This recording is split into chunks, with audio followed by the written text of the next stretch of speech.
Hello class. आज आप लोगों का इलेक्ट्रोकेमिस्ट्री का नेक्स्ट टॉपिक है।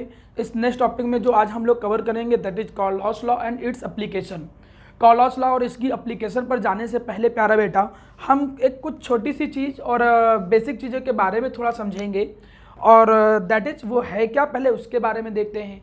हम लोग यहाँ पर ये सीखेंगे कि एक्चुअली में जो मोलर कंडक्टिविटी था, ये तो आप पढ़ चुके हो। इससे पुरानी वीडियो में मैंने बताया था कि जब डाल्यूट करते हो सॉल्यूशन को, जैसे डाल्यूशन करते हो तो डाल्यूशन करने पे मोलर कंडक्टिविटी क्या होती है, तो मोलर कंडक्टिविटी इंक्रीज होती है। इतनी बात अच्छे से पता है।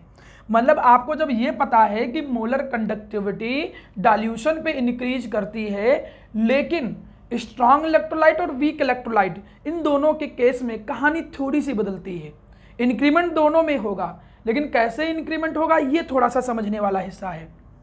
तो देखते हैं कि हम लोग यहाँ पर क्या समझेंगे। हम समझेंगे कि हाउ वेरी, कैसे चेंज होता है, कौन, मोलर कंडक्टिविटी। ठीक है, किसकी molar conductivity? Molar conductivity of strong electrolyte, of strong electrolyte and weak electrolyte, and weak electrolyte. Strong electrolyte और वीक इलेक्ट्रोलाइट जो होता है उनकी जो मोलर कंडक्टिविटी होती है वो कैसे वेरी करती है? With dilution. जैसे डाल्यूशन करते हो तो डाल्यूशन करने पे कैसे उनकी मोलर कंडक्टिविटी चेंज होती है, इंक्रीज करेगी। ये बात आप लोगों को बहुत अच्छे से पता थी।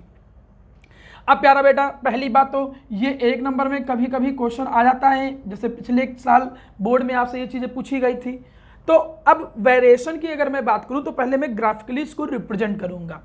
मैं ग्राफिकल रिप्रेजेंटेशन के लिए सबसे पहले ये वाई एक्सिस मैंने बनाई और यहाँ पर हमने क्या बनाया है? X axis.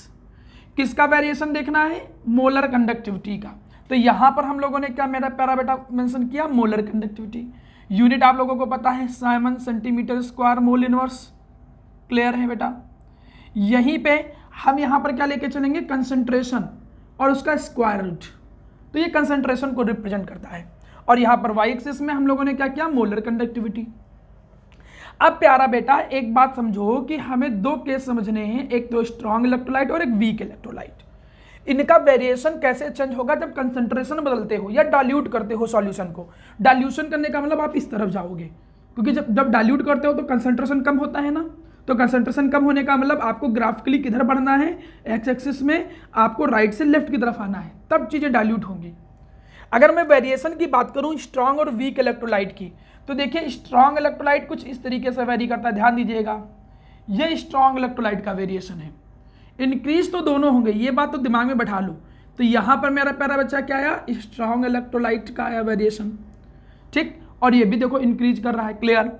और वीक इलेक्ट्रोलाइट जो होता है उस वीक इलेक्ट्रोलाइट का वेरिएशन देखो कैसे होता है। ये वेरिएशन लगभग कुछ ऐसे कहानी आती है, ध्यान दीजिए। ये वीक इलेक्ट्रोलाइट का वेरिएशन है। ये भी इंक्रीज करता है जैसे जैसे डाल्यूशन करोगे। डाल्यूशन करने का मतलब आप इस तरफ जा रहे हो, तो दोनों के दोनों इंक्रीज हो रहे हैं। अब पहले तो ये समझ रहे हैं कि भाई मोलर कंडक्टिविटी में इंक्रीमेंट का ये जो ऑर्डर है ये थोड़ा अजीब कैसे है। ये हमने यहाँ लिख दिया क्या प्यारा बेटा? Weak electrolyte. एक एग्जाम्पल हमने ले लिया, माना वीक इलेक्ट्रोलाइट का। स्ट्रॉन्ग इलेक्ट्रोलाइट का जैसे एग्जाम्पल आपने ले लिया, माना प्यारा बच्चा, माना आपने ले लिया KCl। वीक इलेक्ट्रोलाइट की जब तुमने बात किया तो माना एग्जाम्पल आपने ले लिया क्या? Sodium acetate CH3COONA। ये एग्जाम्पल लिए। अब कैसे वेरी करेंगे ये समझने की बारी है। अब कैसे वेरी करेंगे अगर मैं इसको समझने की कोशिश करूं प्यारा बेटा, तो देखिएगा, थोड़ा ध्यान दीजिएगा। पहली बात, इंक्रीज दोनों कर रहे हैं, लेकिन एक चीज समझो, वीक इलेक्ट्रोलाइट का ये जो कर है वो यहां से स्टार्ट हुआ, स्ट्रॉन्ग का यहां से स्टार्ट हुआ। मतलब स्ट्रॉन्ग की मोलर कंडक्टिविटी जो है वो पहले से ज्यादा है। स्ट्रॉन्ग इलेक्ट्रोलाइट की जो मोलर कंडक्टिविटी है किसी पर्टिकुलर टेम्परेचर पे वो पहले से ज्यादा है। क्यों? क्योंकि भाई स्ट्रॉन्ग इलेक्ट्रोलाइट जो होते हैं वो ऑलरेडी स्ट्रॉन्ग है, मींस ये कंप्लीटली पहले से डिसोसिएट हो गए। ध्यान दीजिएगा, ये कंप्लीटली क्या है? कंप्लीटली पहले से ही बहुत ज़्यादा डिसोसिएट है। मतलब काफ़ी ज़्यादा आयंस, ठीक है, बहुत ज़्यादा लार्ज नंबर ऑफ आयंस पहले से ही प्रेजेंट हैं। जब पहले से ही large number of ion present होंगे तो आयन जब ज़्यादा होंगे तो मोलर कंडक्टिविटी ज़्यादा होगी। तो स्ट्रॉन्ग इलेक्ट्रोलाइट की देखिए मोलर कंडक्टिविटी की शुरुआत कहाँ से हुई? यहाँ से, क्योंकि इसकी मोलर कंडक्टिविटी पहले से ज़्यादा होगी ही। लेकिन वीक इलेक्ट्रोलाइट चूंकि बहुत कम डिसोसिएट होते हैं, पार्शली डिसोसिएट होते हैं, तो चूंकि शुरुआत में तो बहुत कम टूटे हुए हैं, तो इसलिए इसकी मोलर कंडक्टिविटी कहाँ से स्टार्ट हुई है, यहाँ से। तो पहला पॉइंट तो ये समझ में आना चाहिए कि ये यहाँ से क्यों स्टार्ट, यहाँ से क्यों स्टार्ट। इसकी मोलर कंडक्टिविटी इसलिए ज़्यादा है, मोलर कंडक्टिविटी इधर देखते हैं वाई एक्सिस में, तो देखो इसकी मोलर कंडक्टिविटी इसलिए ज़्यादा है क्योंकि वो पहले से ही कंप्लीटली डिसोसिएटेड है, वो स्ट्रॉन्ग इलेक्ट्रोलाइट है, ज़्यादा आयन पहले से होंगे, तो ऑब्वियस सी बात है कि मोलर कंडक्टिविटी पहले से ज़्यादा होगी और इसका धीरे धीरे इंक्रीमेंट होगा। लेकिन फिर ये धीरे धीरे इंक्रीज क्यों हो रहा है स्ट्रॉन्ग इलेक्ट्रोलाइट का? स्ट्रॉन्ग इलेक्ट्रोलाइट का इंक्रीज इसलिए हम मान के चलते हैं कि चलो भाई वो ज़्यादा नंबर ऑफ आयन में कंप्लीटली टूट ही गया। भाई कई सारे बच्चों के मन में आ सकता है कि सर अच्छा ये बताइए कि जब वो पहले से ही ब्रेक कर गया ज़्यादातर, तो अब डाइल्यूट करने पे क्यों मोलर कंडक्टिविटी इंक्रीज हो रही है इस तरीके से? तो आप क्या बोलोगे कि जैसे जैसे प्यारा बेटा हम क्या करेंगे, डाइल्यूट करेंगे, सॉल्यूशन का डाइल्यूशन करेंगे, जैसे जैसे सॉल्यूशन को डाइल्यूट करोगे तो जो इंटर आयनिक फोर्स है, इंटर आयनिक फोर्स इनके आयंस के बीच में, वो धीरे धीरे क्या होने लगेगा, कम होना शुरू हो जाएगा।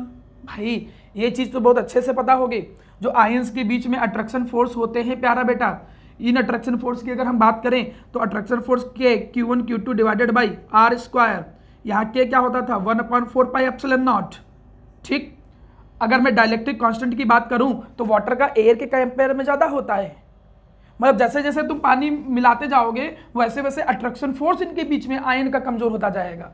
मतलब आयन का अट्रैक्शन फोर्स कमज़ोर हो गया तो वो ज़्यादा मूवमेंट करना शुरू कर देंगे, क्योंकि जब कम अट्रैक्ट कर रहे हैं दूसरे को तो वो फ्री है और अच्छे से मूवमेंट करने के लिए, मतलब उनकी जो मोबिलिटी है, वो जो मूवमेंट करने का रेट है, मोबिलिटी का रेट बढ़ जाएगा, इसलिए उनकी मोलर कंडक्टिविटी क्या होती है, इंक्रीज होती है। ये बात क्लियर हो गई। मतलब मुझको ये समझ में आ गया प्यारा बेटा कि स्ट्रॉन्ग इलेक्ट्रोलाइट जो होते हैं पहले शुरू यहाँ से क्यों हुए और जैसे जैसे डाइल्यूशन कर रहे हैं तो बढ़ क्यों रहा था। बढ़ इसलिए रहा था डाइल्यूट करने पे इंटरआयनिक अट्रैक्शन फोर्स कमज़ोर हो गए, जैसे इंटरआयनिक अट्रैक्शन फोर्स वीक हुए अब उनकी मोबिलिटी आयन की ज़्यादा हो गई, आयन ज़्यादा मूवमेंट कर पाएंगे तो मोलर कंडक्टिविटी बढ़ जाएगी। तो ये बात हो गई। इतनी बात समझने के बाद प्यारा बेटा देखिएगा, वीक इलेक्ट्रोलाइट धीरे धीरे बढ़ता जाता है, इसका वेरिएशन ऐसे है, जैसे जैसे डाइल्यूट होता जाएगा और आयन मिलते जाएंगे, जैसे जैसे आयन और मिलते जाएंगे तो मोलर कंडक्टिविटी बढ़ती चली जाएगी। यहीं पे एक टॉपिक आता है, काफ़ी अच्छा पॉइंट पूछा जाता है आपसे, जिसको हम जानते हैं किस नाम से, लिमिटिंग मोलर कंडक्टिविटी। एक नंबर में डिफिनेशन आ जाती है, ध्यान दीजिएगा, इसको कहते हैं लिमिटिंग मोलर कंडक्टिविटी। अब कोई तुमसे पूछे लिमिटिंग मोलर कंडक्टिविटी होता क्या है, उसको लैम्डा 0 से या फिर लैम्डा इनफाइनाइट से रिप्रेजेंट करते हैं। हम बोलेंगे क्या कि लिमिटिंग मोलर कंडक्टिविटी का मतलब क्या हुआ, तो हम बोलेंगे it can be define as the molar conductivity. Molar conductivity ये होता क्या है, it is the molar conductivity of an electrolyte. किसी भी इलेक्ट्रोलाइट की ये मोलर कंडक्टिविटी है, किसी भी इलेक्ट्रोलाइट की ये मोलर कंडक्टिविटी है व्हेन, जब कंसंट्रेशन कितना हो जाए, व्हेन कंसंट्रेशन जो हो जाए बिकम 0, कंसंट्रेशन कितना हो जाए, बिकम 0 और एट इनफाइनाइट डाइल्यूशन, या फिर जब डाइल्यूशन जो हो जाए वो क्या हो जाए, इनफाइनाइट हो जाए, इनफाइनाइट डाइल्यूशन। इस बात का क्या मतलब है, मोलर कंडक्टिविटी तो तुमको समझ में आ रही थी, इस तरीके से इंक्रीज कर रही थी। अब थोड़ा सा इसको एक्स्ट्रा प्लॉट करो, हम पीछे की तरफ इसको एक्स्ट्रा प्लॉटेड करते जा रहे हैं। जैसे आप इसको पीछे की तरफ थोड़ा सा एक्स्ट्रा प्लॉटेड करोगे, ध्यान दीजिएगा, जैसे आप इसको पीछे की तरफ एक्स्ट्रा प्लॉटेड करना शुरू करोगे तो देखिए ये यहाँ पर कट कर रहा है। अब जिस पॉइंट पे ये कट कर रहा है उस जगह पे कंसंट्रेशन देखो कितना है, 0 है। और कंसंट्रेशन 0 कब होता है, जब आप बहुत ज़्यादा डाइल्यूट कर दो, डाइल्यूशन बहुत ज़्यादा कर दो, तो या तो आप बोलो एट इनफाइनाइट डाइल्यूशन या तो आप क्या बोलो एट 0 कंसंट्रेशन। तो किसी भी इलेक्ट्रोलाइट की मोलर कंडक्टिविटी जब कंसंट्रेशन 0 हो या डाइल्यूशन इनफाइनाइट हो तब कितना होता है, उसको ही हम बोलते हैं लिमिटिंग मोलर कंडक्टिविटी। और ये पॉइंट क्या कहलाएगा, ये पॉइंट कहलाएगा डेल्टा M0। डेल्टा M0 को पढ़ेंगे कैसे, मोलर कंडक्टिविटी एट 0 कंसंट्रेशन, या फिर डेल्टा एम इन्फानाइट, इसको कैसे पढ़ेंगे, molar conductivity eight infinite dilution, molar conductivity eight infinite dilution, नहीं तो molar conductivity eight zero concentration. इतनी बात तो कंफर्म हो गई। तो ये तो प्रेजेंटेशन हो गया। अब एक बड़ी अच्छी चीज है, इसको नोट डाउन कर लीजिए। ठीक, नोट डाउन करने लायक चीज क्या है, कभी कभी वाइवा में पूछ भी लिया जाता है, तो उस समय थोड़ा तैयार रहिएगा। क्या पूछा जाता है कि वी कैन नॉट डिटरमाइन या we can not find limiting molar conductivity of weak electrolyte by the graphical method। आप ग्राफिकल मेथड की मदद से आप limiting molar conductivity weak electrolyte की नहीं फाइंड कर पाओगे। और मेथड है आराम से वीक इलेक्ट्रोलाइट का निकल जाएगा, लेकिन ग्राफिकल मेथड से नहीं निकलेगा। क्यों नहीं निकलेगा, तुम खुद देखो। वीक इलेक्ट्रोलाइट यहाँ पर क्या है, वो आगे जाके क्या होता जा रहा है, धीरे धीरे वो आगे जाके धीरे धीरे पैरेलल होता जा रहा है। जब वो आगे जाके धीरे धीरे पैरेलल हो जाएगा तो कभी वाई एक्सिस को कट ही नहीं करेगा, और जब वाई एक्सिस को कट करेगा तभी तो उस जगह पे कंसंट्रेशन जीरो होगा। वाई एक्सिस को कट ही नहीं करेगा तो आपको वो पॉइंट ही नहीं मिलेगा जहां पे कंसंट्रेशन जीरो हो। तो इसलिए आप कभी भी वीक इलेक्ट्रोलाइट जो होता है उसकी जो मोलर कंडक्टिविटी होती है लिमिटिंग, उसको ग्राफिकल मेथड से फाइंड नहीं कर सकते हो। ये कभी कभी माना स्कूल में या आपसे वाइवा में पूछ सकता है कहीं पर कि बताओ क्या हम लिमिटिंग मोलर कंडक्टिविटी को ग्राफिकल मेथड से निकाल सकते हैं। तो ये चीज़ थोड़ा सा याद रखिएगा। ये वेरिएशन हम लोग समझ गए। अब कंसंट्रेशन का, मोलर कंडक्टिविटी का कंसंट्रेशन के साथ रिलेशन क्या होता है, इसका एक रिलेशन दिया गया था। इस रिलेशन को कभी कभी हम जानते हैं किस नाम से प्यारा बच्चा, इसे हम बोलते हैं डिबाई हकल्स इक्वेशन, इस नाम से जानते भी हैं। अच्छा, इसका कोई न्यूमेरिकल डायरेक्ट नहीं आता है बोर्ड में, लेकिन तब भी इक्वेशन थोड़ा सा पता रहे, बुक में मेंशन होता है। मे बी ऑब्जेक्टिव क्वेश्चन में पूछ ले कि कैसे डिबाई हैकल इक्वेशन को आप थोड़ा टिक आउट करो, तो पता होना चाहिए। तो वहाँ पे वो इक्वेशन क्या होता है कि जो मोलर कंडक्टिविटी होता है किसी भी कंसंट्रेशन पे, वो उसकी लिमिटिंग मोलर कंडक्टिविटी माइनस एक कांस्टेंट ए हो जाता है इंटू स्क्वायर रूट सी, ये इक्वेशन आता है। तो ये चीज़ बहुत अच्छे से थोड़ा सा दिमाग में बैठा लीजिए। ये कहानी कुछ ऐसे आती है मेरा बेटा। अब यहाँ पे अगर मैं पूछूं कि ये क्या चीज़ है, तो ये है मोलर कंडक्टिविटी। ये मोलर कंडक्टिविटी है, molar conductivity at concentration C, किसी भी कंसंट्रेशन पर। ये क्या है, ये है प्यारा बच्चा लिमिटिंग मोलर कंडक्टिविटी। ये क्या है, लिमिटिंग मोलर कंडक्टिविटी, अभी हमने पढ़ाया। ये क्या है, लिमिटिंग मोलर कंडक्टिविटी। ये क्या है, ये कांस्टेंट है, ये कांस्टेंट है एक। जो कांस्टेंट किस पे डिपेंड कर रहा है, ये कांस्टेंट है जो डिपेंड करता है किस पे, सॉल्वेंट का नेचर जो है, जो सॉल्वेंट का नेचर जो है और जो टेम्परेचर होता है, इस पर क्या, टेम्परेचर पर डिपेंड करता है। केवल पता हो इतना ही मोर देन सफिशिएंट है, इससे ज़्यादा बोर्ड लेवल में कोई रिक्वायरमेंट नहीं होती। सी यहाँ पर क्या है, सी है कंसंट्रेशन ऑफ इलेक्ट्रोलाइट। सी क्या है, कंसंट्रेशन, और किसका कंसंट्रेशन प्यारा बेटा, ऑफ इलेक्ट्रोलाइट। ये इलेक्ट्रोलाइट का क्या है, कंसंट्रेशन है। तो आपने देखा कि मोलर कंडक्टिविटी जो होती है वो कंसंट्रेशन के साथ किस तरीके से वेरी करती है। ये ग्राफिकल अप्रोच बोर्ड में आ जाता है, इस पर जरूर ध्यान दीजिएगा। क्यों ग्राफ कैसे बना, किस तरीके से बना, ये भी हमने समझाया, क्यों यहाँ से स्टार्टिंग हुई। लिमिटिंग मोलर कंडक्टिविटी एक नंबर का काफ़ी फेवरेट क्वेश्चन है, ये आपके स्कूल में या बोर्ड में आ जाता है, तो इसको भी ध्यान रखिएगा। हम वीक इलेक्ट्रोलाइट की limiting molar conductivity graphical method से नहीं निकाल सकते हैं। एक रिलेशन कंसंट्रेशन के साथ, वो आपको डिबाई हैकल इक्वेशन से पता चलता है। तो लगभग इतनी जानकारी आपको मैंने यहाँ पर दिया। इतनी जानकारी समझ लेने के बाद प्यारा बेटा, इतनी जानकारी को समझ लेने के बाद अब मेरे सामने आता है next, that is Kohlrausch law. अब हम कॉलॉस लॉ को पढ़ या समझ सकते हैं, क्योंकि इसकी जरूरत हमें वहां पड़ती। तो लिमिटिंग मोलर कंडक्टिविटी तो तुमको क्लियर है कि क्या होता है। तो अब कॉलॉस लॉ कहता क्या है, इस पर थोड़ा ध्यान दीजिएगा। कि भाई कॉलोस लॉ जो होता है, कॉलोस लॉ जो होता है वो कहता क्या है। हम इसको समझते हैं, इसको कई तरीके से डिफाइन कर सकते हैं।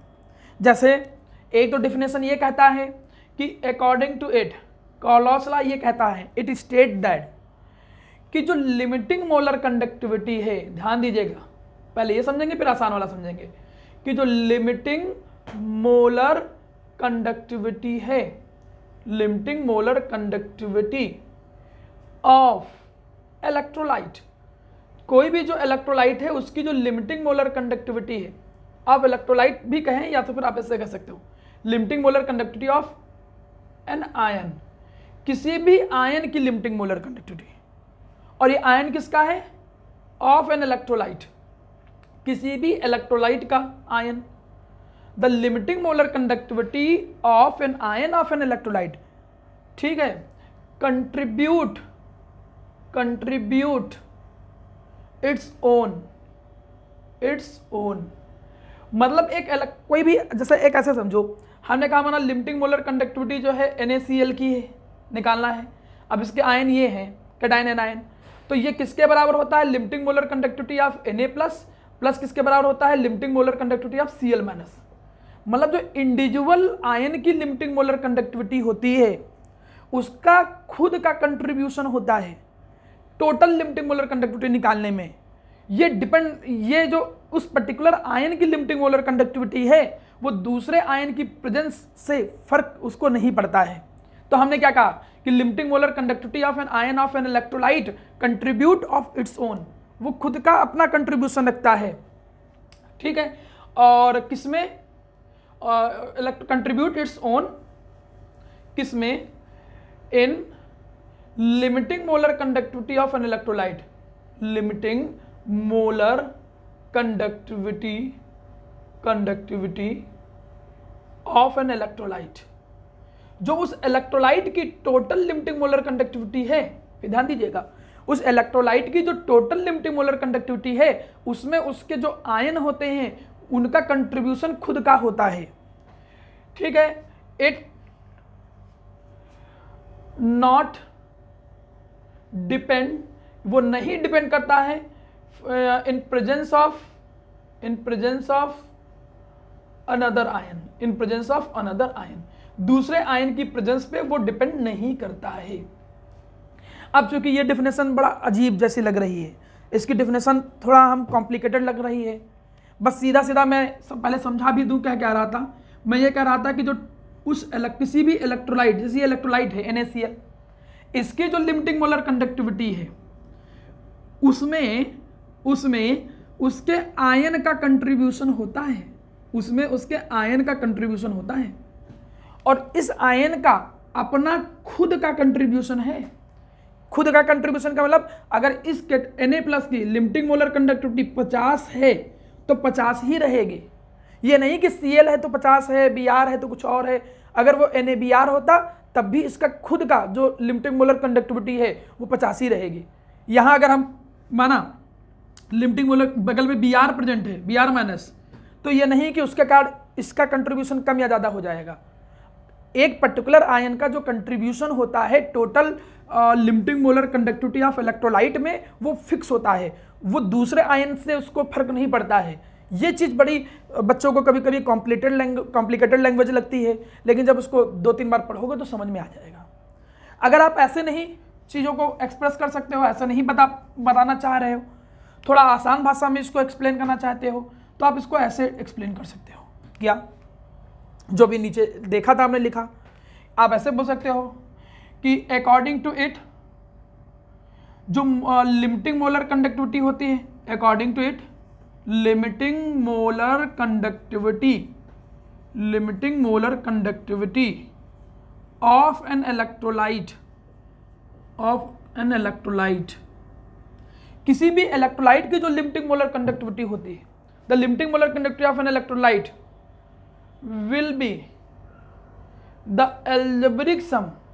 will be the algebraic sum of the limiting molar conductivity of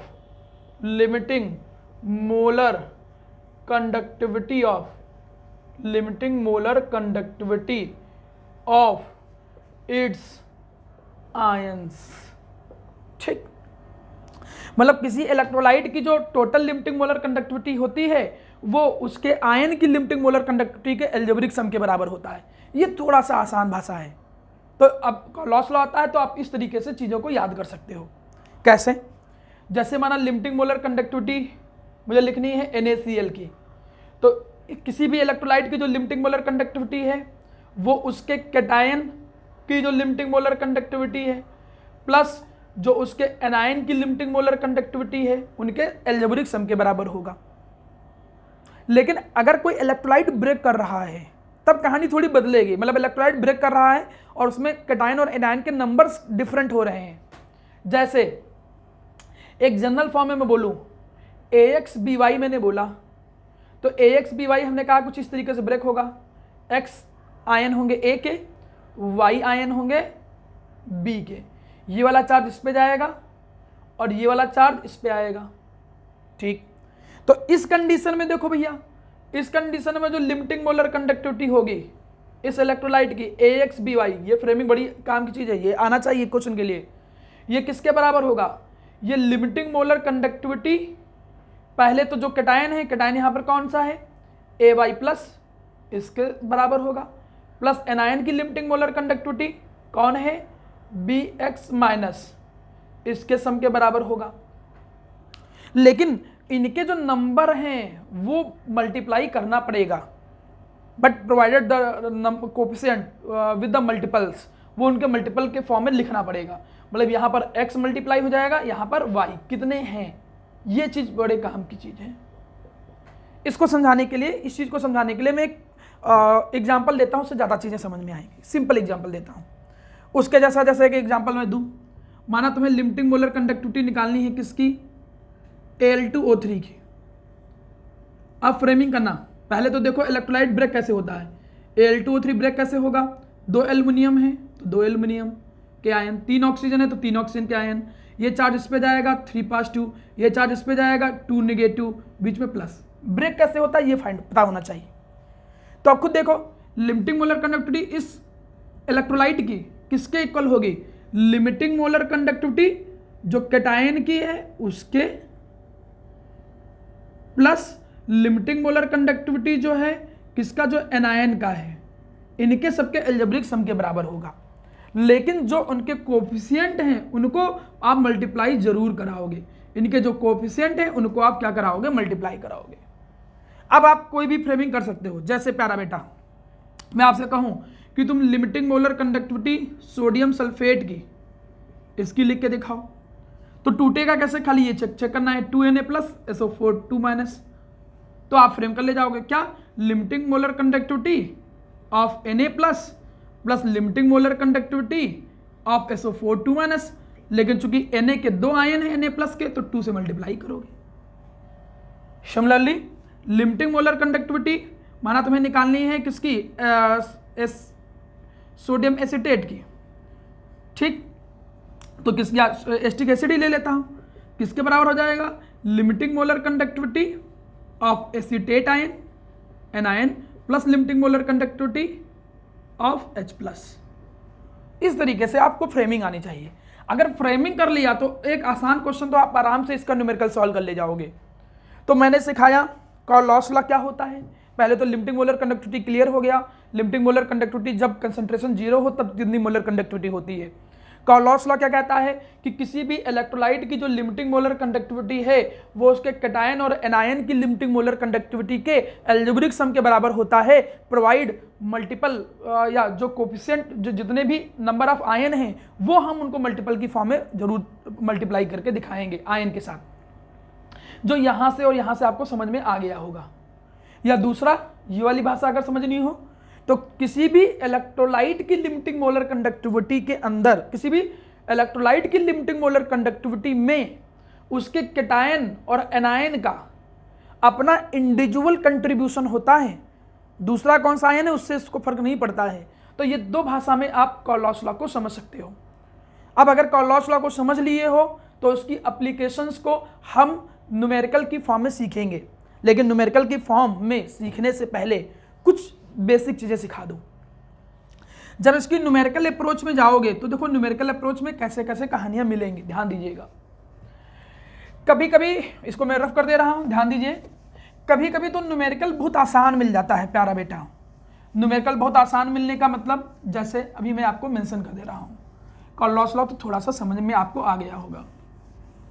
अब न्यूमेरिकल चूंकि अप्रोच हम लोग कवर करने जा रहे हैं तो न्यूमेरिकल अप्रोच में भी ध्यान दीजिएगा। जैसे टाइप नंबर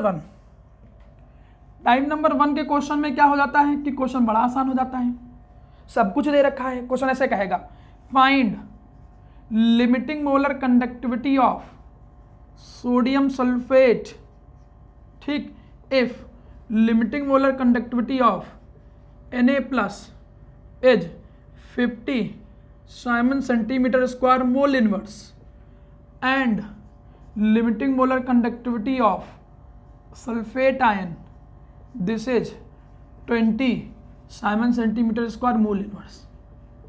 अब पहले टाइप का क्वेश्चन तो डायरेक्ट होता है, मतलब डायरेक्ट क्वेश्चन बड़ा सिंपल।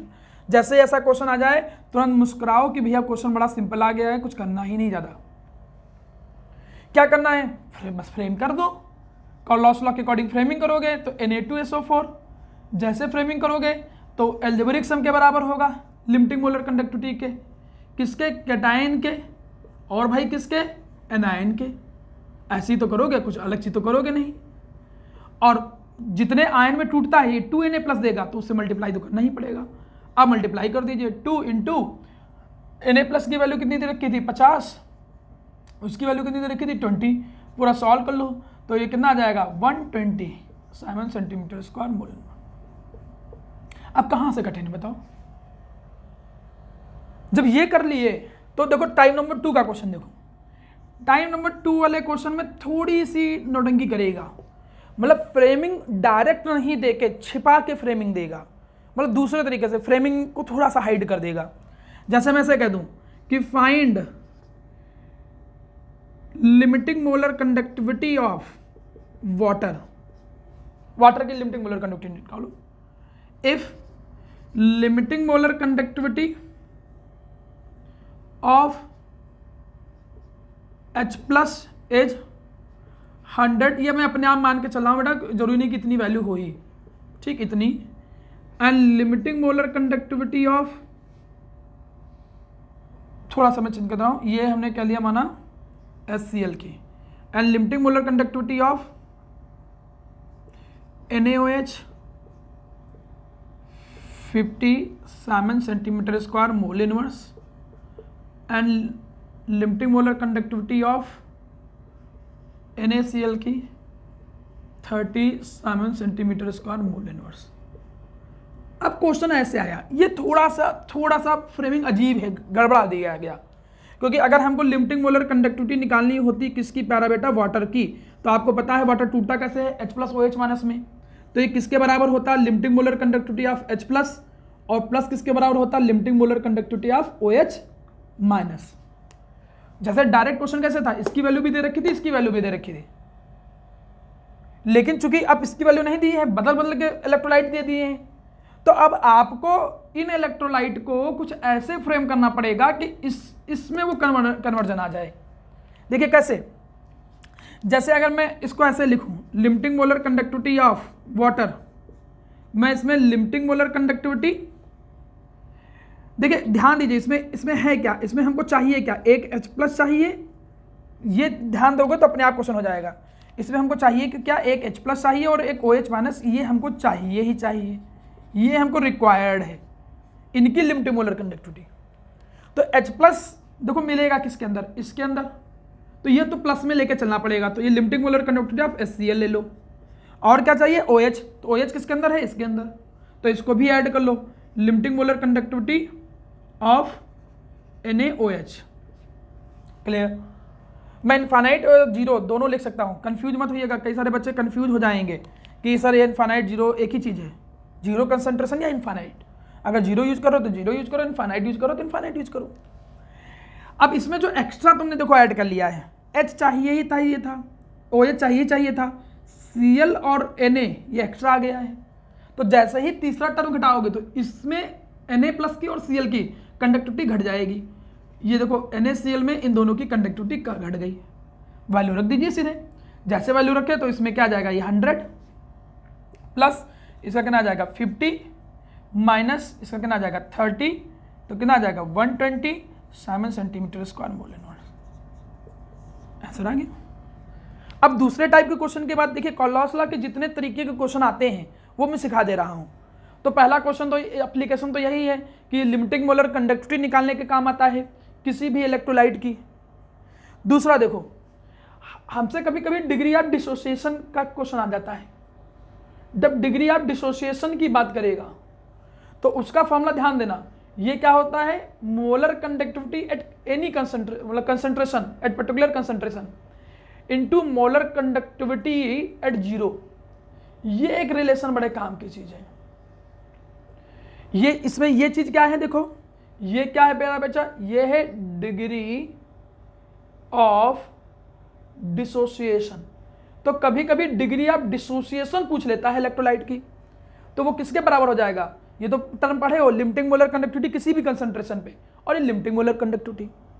अब देखो क्वेश्चन कैसे कैसे बन सकते हैं, दोनों वैल्यू दे दे, डायरेक्ट क्वेश्चन, बहुत आसान, कोई टेंशन नहीं।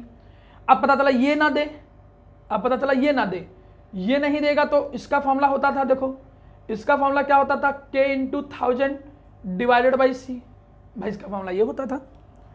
बाई केस क्वेश्चन और कठिन करना हो तो K ना दे, K नहीं देगा तो K का फॉर्मूला आप लोगों ने पढ़ा था 1/r × L/A।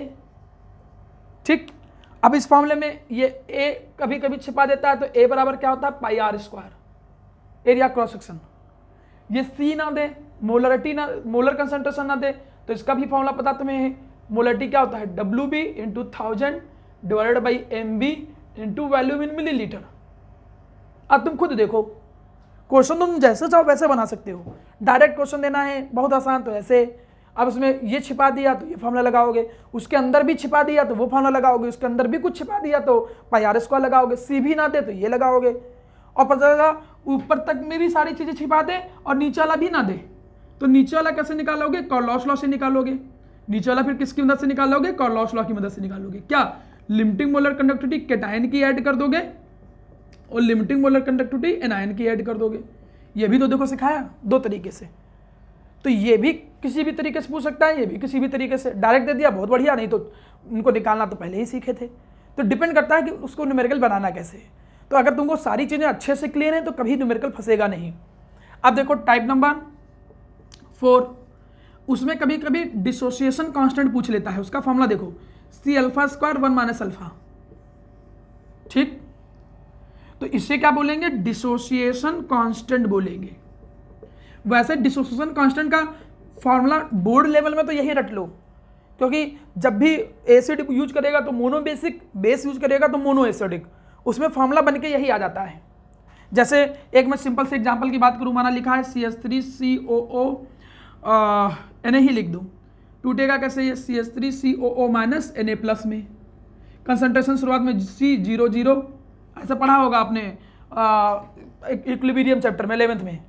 तो ये C∝, ठीक, तो इक्विलिब्रियम की वीडियो जाके देखना अगर ये समझ में ना आए।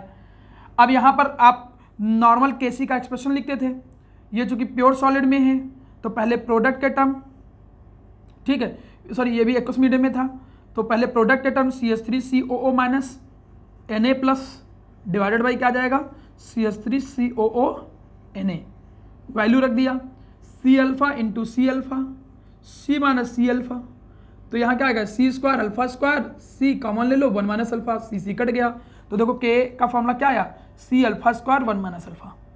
तो ये फॉर्मूला कभी कभी यूज हो जाता है। इसमें अल्फा डिग्री ऑफ डिसोसिएशन ऊपर यूज कर चुके हो, ये C कंसंट्रेशन होता है इलेक्ट्रोलाइट का, K को क्या बोलते हैं, डिसोसिएशन कांस्टेंट, कभी कभी ये पूछ लेता है। तो कॉलोस लॉ की जितनी भी न्यूमेरिकल अप्रोच की कहानी है वो आपके सामने मैंने रिप्रेजेंट की, इससे ज़्यादा आपके और कुछ नहीं पूछता है। बाकी इसके न्यूमेरिकल जितना ज़्यादा हम प्रैक्टिस लगाएंगे, कॉन्सेप्ट सारा दे दिया है, बाकी जितना ज़्यादा प्रैक्टिस करेंगे, क्वेश्चंस लगाएंगे, उससे आपको समझ में आएगा।